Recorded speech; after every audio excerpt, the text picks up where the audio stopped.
Yes. There it is. Yay! It No was dance. Just took us a little while. awesome. Wonderful, wonderful. Hello, everybody, and thank you so much for your patience. If you've been with us since 11:30, it is now almost noon, and we had some very mysterious technical difficulties, but we are here. If you had to go, it's okay. We hope that you can catch us later. My name is Ireta Grable, and I'm the director and trainer for Language Liaisons.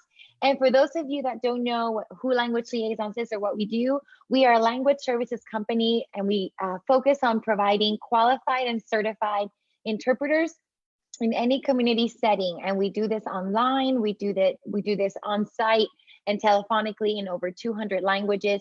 We also provide translation services, training for interpreters in the healthcare and community sectors, and also language tutoring. And today we are so excited to be kicking off Open to Interpretation. And this is just a little series that we're going to be doing every month, just to answer your questions, just to bring you some real talk about what's actually really happening on the field, what it actually means to be an interpreter, a translator. How do I do this? I'm a bilingual person, but what does that mean? Can I actually, have a career because of my language skills? So we're going to be answering lots of your questions. So we'd love to hear what those are if you want to comment on our page. And today we kick this off with an amazing guest. We have Dorothy Evans with us. I want to make sure I don't miss anything. So Dorothy Evans is a former president of the Delaware Valley Translators Association, known as the DVTA. She has over 20 years of experience translating from Spanish to English. She holds a BA in Spanish from Westchester University of Pennsylvania and earned her certification in translation from NYU, from New York University. And she's been running her own translation services business since 2009. So I don't know about you, but I feel like I can learn a thing or two from Miss Dorothy today. She's just amazing. Well, so Dorothy, welcome. Thank you. Thank you. And I'm glad we got all the technical stuff worked out, and now we're good to go. Better late than never. It's totally fine. Yes, so I'm excited to be here, and I'm honored to be your first guest in this series, and I can't wait to watch some other episodes that you come up with, and I'll be happy to help all along the way. And hopefully I can, share some wisdom, share some techniques, some lessons learned that I've experienced over the years. So I'm excited. Absolutely. Thank you so much. So let's just jump right into it. Let's talk about some of the fundamental differences between interpreting and translating. I mean, for us in the business, in the field, we know that there's a very clear difference between the two. We know what it means when someone says, I have a translation project for you versus I have an interpretation assignment for you. But outside of our field, there's a lot of confusion about what that is. So why don't you tell us a little bit about those fundamental differences? Right. And the words are interchanged all the time, right? Like, I need somebody to interpret something. I need somebody to translate, and they mean the opposite. So basically, in a nutshell, interpretation is all verbal. So it's all the oral stuff. Conversational Spanish, it's the people you see in courts and in doctors' offices and schools, things like that are helping bridge that communication between two people that don't speak the same language. Translation, on the other hand, is all documents. So it's reading a document in a different language and translating it into typically your native or most familiar language. So the two fundamental differences there are, for interpreters, it's all about the verbal, it's all about speaking. For translators, it's all about the documents, reading and writing. So those are the fundamental differences between the two. Now, there are definitely linguists that can do both, and are extremely talented. Me, I can't interpret to save my life. My brain, and we were talking about this, my brain just does not work that way anymore. I used to be fluent in Spanish conversationally and speaking it, but I just don't do it enough anymore. So I focus on the document side of it. And vice versa. Some interpreters are like, you couldn't catch me in front of a computer all day. Forget it. I want to be out and about, and I want to be talking to people, and that's my thing. And that's what they do. And they're very successful at that too. So in a nutshell, that's that, and it's two different mindsets for that, right? Like, the interpreter is very much on the go.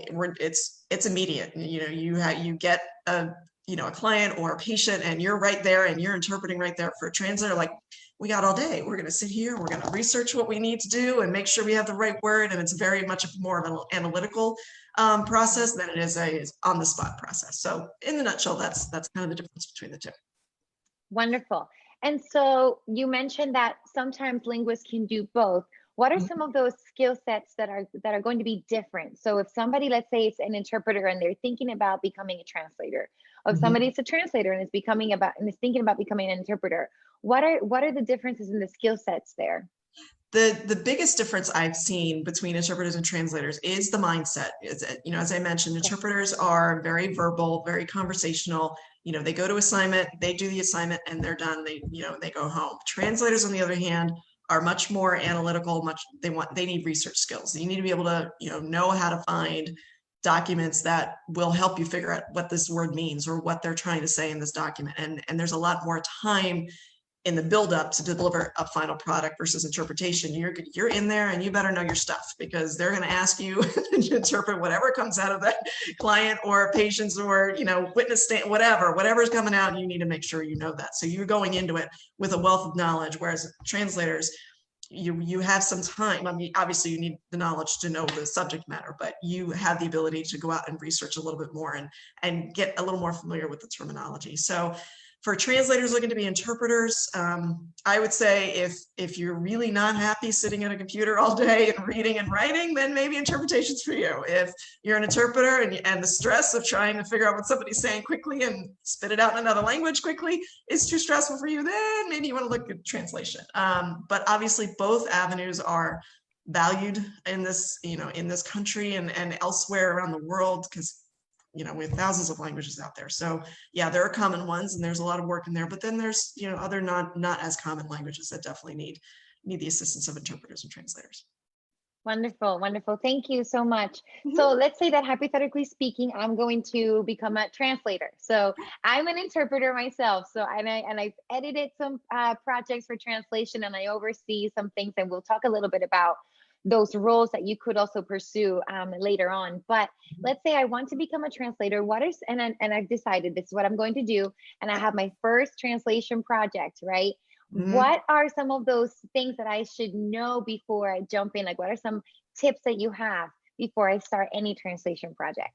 Before you start any project, my first tip is to get your hands on that source document, whatever they're asking you to translate, whether it's a marketing brochure, medical document, whatever it is, and read it if you can, or at least scan it if they'll let you do that. Because the first thing you want to make sure is, one, do I know this topic well enough that I feel comfortable translating it, right? Am I well-versed in the terminology that's used in here, or is there terminology in here I have no idea what it is? Like for me, construction, forget it.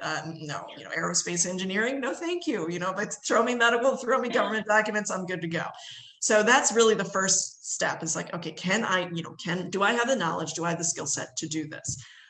Then it's asking a ton of questions. What are the client's requirements? What's the deadline? What is your budget? How all of that fits in to what your business really is, as far as how much you need to make, either per word, per hour, per document, however you want to structure that to make it worthwhile for you, accounting for all that overhead that as a translator you may need, such as your time, your internet access, whatever you're paying for. That goes into a whole other piece that we're not going to get into today. So we could talk about it for an hour on that. But it's really sitting down and knowing, yes, I am qualified to do this. Yes, I have the knowledge base to do this. If you don't, then you need to pass it off. And and that's hard, especially first starting out as a translator. It's really hard, even as an interpreter. I don't want to turn down any work. What if I don't get in? What if I don't get the next job because I turned down this one? There is work. It will come.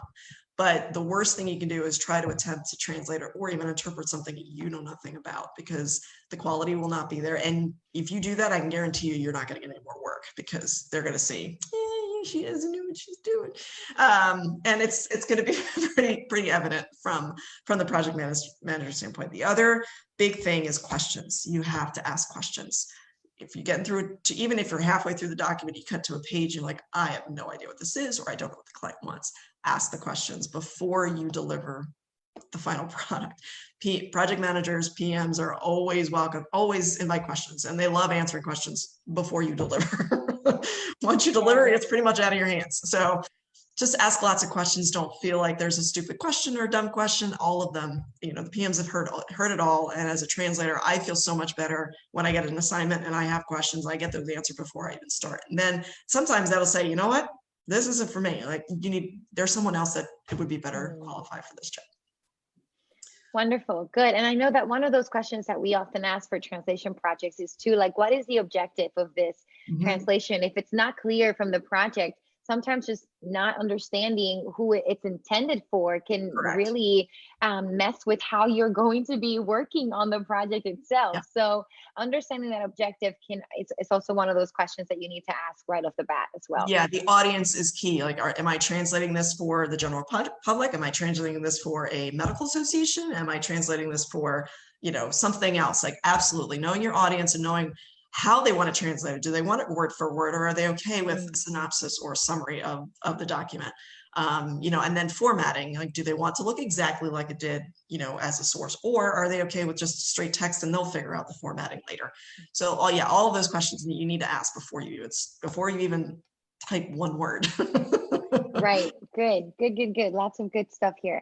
So can you walk me through some of the steps, like once you've got your questions answered and you have all the information you need, what are some of the steps you would take now to actually, roll up your sleeves and get down and dirty, with your work? What are some of the steps that you would take once you are starting your project? Okay. Yeah. Once you've got everything confirmation in writing, make sure it's all in writing, nothing verbal, just word to the wise. What I usually do is then I really go through and I read the document pretty thoroughly. And I kind of highlight or pinpoint areas in the document that are going to be the most difficult for me, whether it's formatting, terminology, anything like that. For me personally, it's better for me to tackle the harder parts of the document first, and then go back and fill in, quote unquote, the easier parts. I also look to see a lot of the documents that I do are standard forms. So I have a library of forms that I've developed over the years. And I'm like, hey, you know what? I have that Social Security form. Let me go and grab it and I can pull it in and then I can just edit it and be good to go. That's not always the case, but most of the time it works out really well. The other thing I'll look at is, can I use a CAT tool, a computer assisted translation tool, which is a lot of the software a lot of translators use to help and speed up not only their process, but also ensure the accuracy of the work, because they can pull translations they've done in the past, pre-populate it, and then edit it as they go through. And it's a very consistent way of doing things. You have to be careful though. Sometimes those CAT tools can be more cumbersome and not time consuming than if you were just to translate it straight out. I find that because I do a lot of handwritten documents, no translation tool can read those. So for me, it's easier for me just to straight translate it and just put in the handwriting, rather than trying to figure out the formatting and the, Adobe trying to read it. And it gets to be more of a time consuming nightmare. So, because, bottom line is, as interpreters, as translators, we're being paid for our time. So what you can do to speed up the amount of output you can do in the time you have allotted, dedicated to your job, the more you'll get paid, right? And the more effective and efficient you're going to be. So those are kind of like the key things that I look at. Like I said, I'll tackle the hard stuff first. So if it's a 200-page document, I will outline the entire document page by page by page, and I'll put a note as far as what each page is. And if I see there's a chunk of pages, like 15, 20 pages, that I'm like, it's tiny text, or it's really technical, I'm like, I'm going to focus on those 15 to 20 pages first. And then I'll go back and work on some of the other pages that aren't nearly as tiny text, or lots of lot of terminology that I need to research. Speaking of which, then what I'll do is, if I see there's terminology in there that's just weird, or I've never seen, or I'm like, I got to look up this medical condition because I really don't understand it. I'll do all that research first. Get my terminology, get my glossary kind of started, or get an idea of what some of these terms are, so that when I get to that part of the translation, I'm like, all right, this is what this has to be. So I can just plug it in. I don't have to worry about stopping and starting while I'm translating. I draft the full translation from beginning to end, mirroring the source text. I'm one of those ones that I have to, if I see the source text, it has to match what I'm typing. A lot of people, and some others aren't, that they just straight type and then they'll worry about formatting and making. I can't visually, I can't do that, because that way I make sure I capture everything. So I have to make sure it's all formatted at the same time. And that takes time to figure out how to do that efficiently. So be patient. You'll get there. Just gotta be patient. Then I'll edit it. But usually what I do before I deliver it is I start at the last page and I work my way to the first page. So I'll start reviewing and editing from page 200, and I'll just keep working my way up to page one. The reason I do that is I catch a lot more typos, errors. If I haven't pulled in some stamp or something like that, I'll see it right away, because your eye is trained to go from top to bottom, right? Typically, at least for Roman languages and English, yes. Other languages, maybe not so much. By forcing yourself to go from bottom to top, you're going to automatically, your brain's going to wait, that doesn't look right. It's going to trigger that something's not looking right. So I do that first. As I'm going through the editing, and then as I go through, I'm just kind of jumping around, make sure things are good. And I always deliver it a day early. So if my deadline is Friday, I deliver it on Thursday. That's my own personal thing, just because 1, life, 2, family, 3, if there's something wrong with the document, if technology, as we know, loves to play tricks on us, and I'm stuck somewhere, that gives me 24 hours to, 1, let the PM know, hey, I'm having technical difficulties. I am going to meet your deadline, but just let you know. But 2, once they get it, if there's anything wonky with the document, if there's anything I didn't do something right, there's 24 hours there that I can fix it before we send it off to either to QA or directly to client, wherever it's got to go after I'm done with it. So long-winded answer, but there you go. That was a great answer. I don't know if I can actually read anything from bottom to top. I'm going to, when we're done, I'm going to go try it. You'll be amazed what you'll see. Like even just an email, or even just, a document that, a Word document, just, read it from bottom to top, and you'll see, oh, that doesn't sound, it's just a brain trick that I've learned over the years, that I've caught so many mistakes before I send something in, which is always a good thing. Because you don't want to send something in that's not. And spell check, grammar check, do all that stuff, please. Yes. Very good, very good. So, okay, thank you for all of those great tips. Seriously, there's so much good stuff in there. Now, can you talk to me about finding a career path as a translator? Is becoming a translator something, or is being a translator something that is actually like I can actually turn it into a full-time career, or is it something that's more like a part-time position, or how do you find your career path here with this field? My career path has taken its ups and its downs, right? For me personally, it's been mainly a part-time job, because I've been taking care of kids, taking care of family, all of that. I needed the flexibility. I needed some income, right? But I didn't want to, I left a corporate career because I wanted to stay home with my kids. So when I started my translation business, I didn't want to go full on back to corporate life, because no, thank you. Not right now anyway. No, my kids are a little older, so it's a little bit better. But when they're little, it's hard to balance that. And I envy, and I am in awe of people that can do that.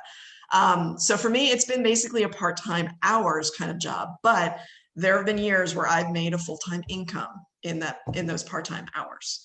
There have been months where I've made $12,000 in 1 month. There's been months where I've made 0. So there is, with this career, you can absolutely make it a part-time, full-time, whatever career. You can just do it on the side if you want.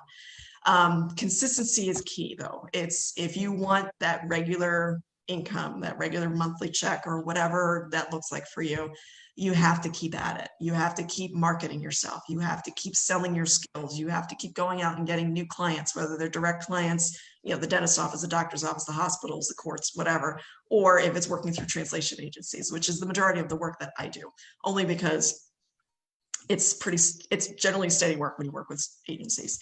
But yeah, you can make it. You just have to be flexible. You have to be patient.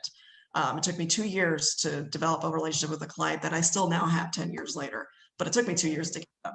And they've been my bread and butter, this whole time, not pandemic withstanding.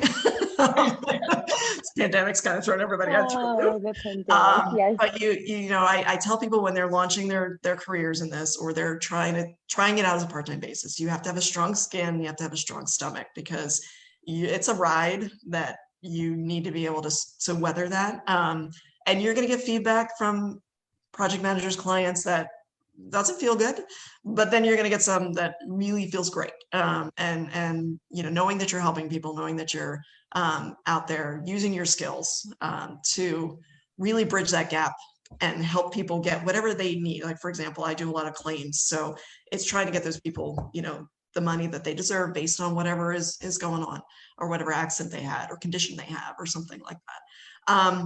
But it's not for the faint of heart. It's not an easy job. As an interpreter, you know, this is not easy. But if you love languages, if you love helping people, if you're up for the challenge, it could be extraordinarily rewarding. Absolutely. Yes, I agree. And what I'm hearing you say is that you don't only need to be a good translator, but you really do need to have these other professional skills. Like you said, the marketing, trying to find your own clients, if that's the way that you want to go versus working with agencies.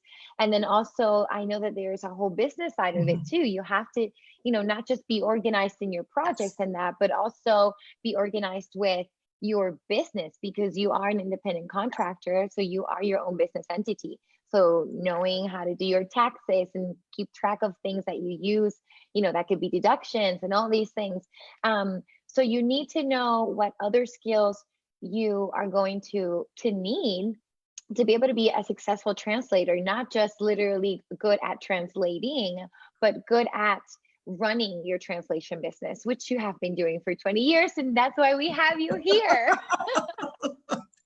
Yeah, absolutely. I mean, when you run your own business as a freelancer, you are your own CEO, you're your own IT, your payroll, your taxes, your benefits, your all of that. And then on top, and then, oh, by the way, yeah, here's a document to translate. So there is a ton, or you're running your own business, and most of us are one person shops. So, some of us do collaborate with other translators in the area or in the business to do QA or to just bounce ideas off. But for the most part, it's me, myself, and I, and it's my fault if it doesn't get done right, and it's my fault if it does. So there's a lot of ownership there, but there's also a lot of freedom there too, because you can pick and choose your hours, your schedule, your clients, your projects.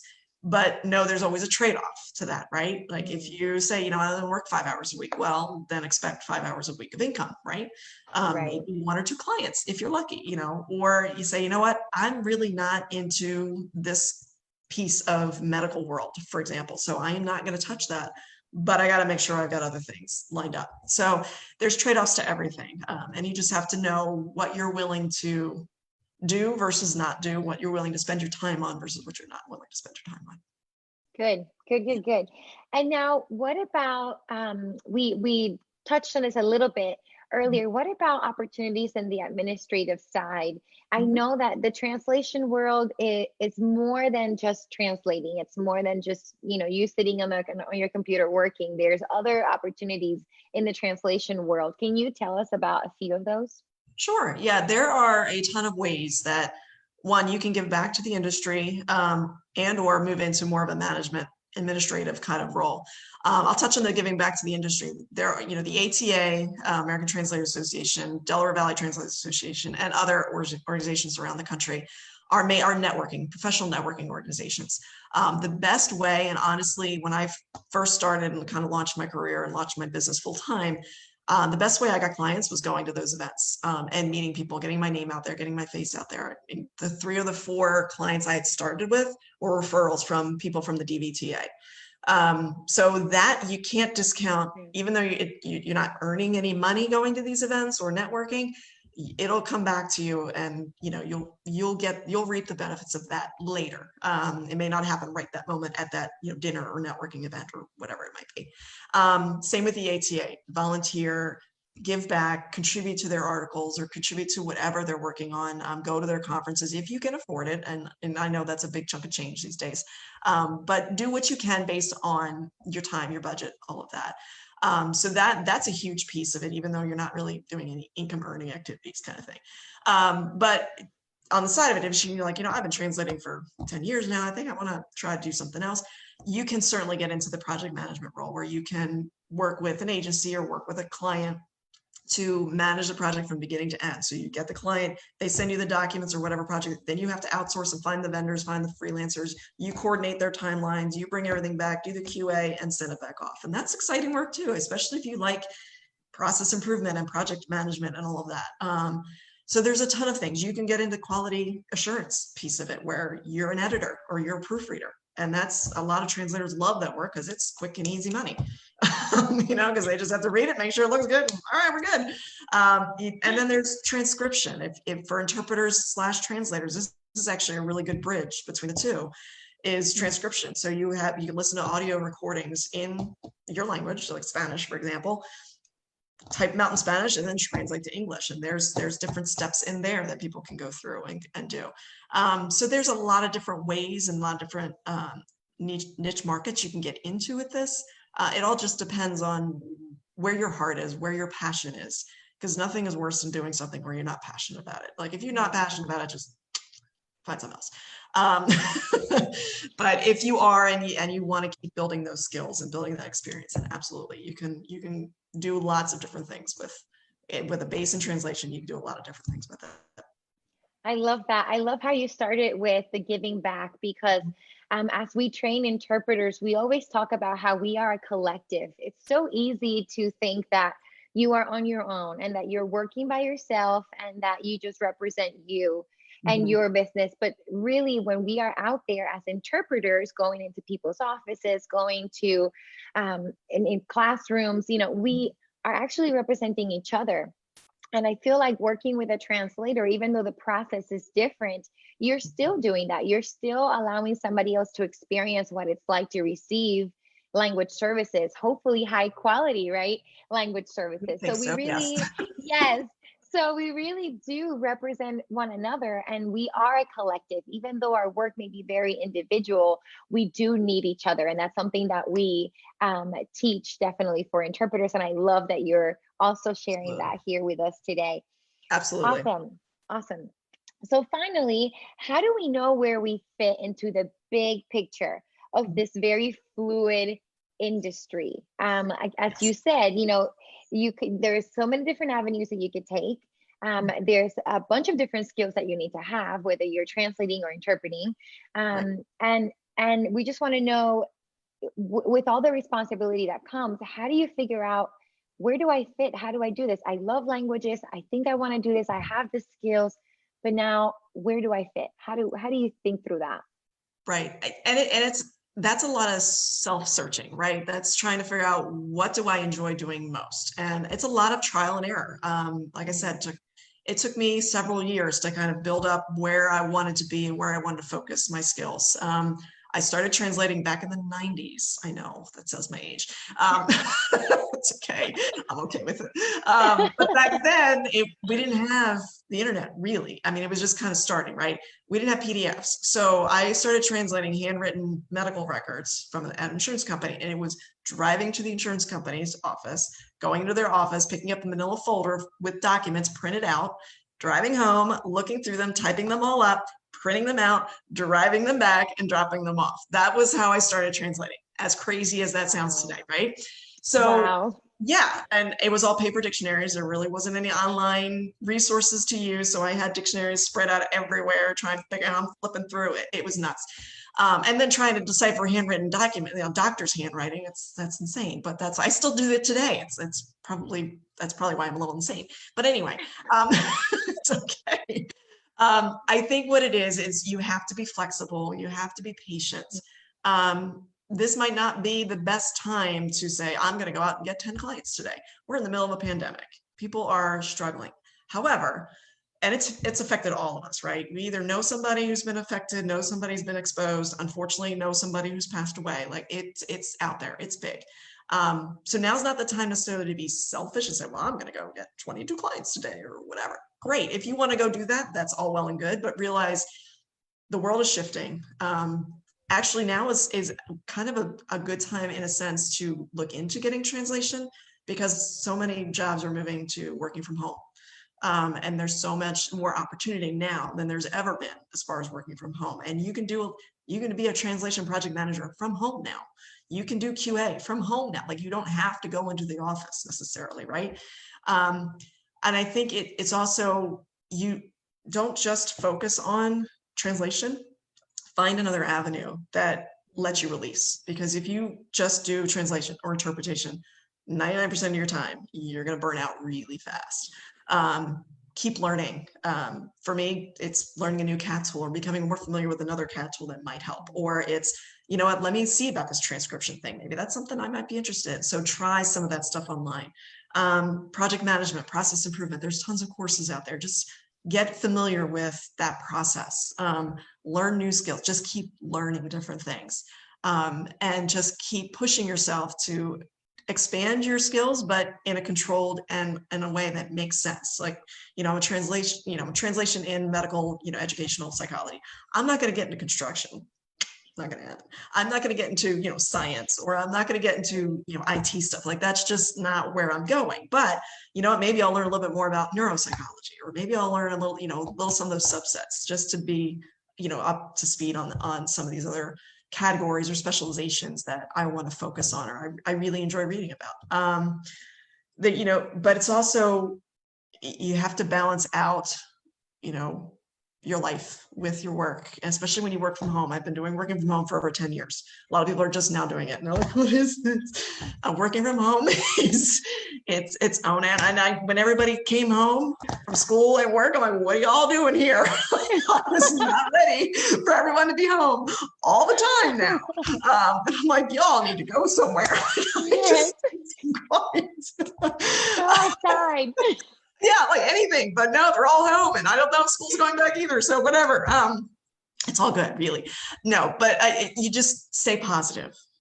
Things will get better. They're never going to look the same. We know this, right?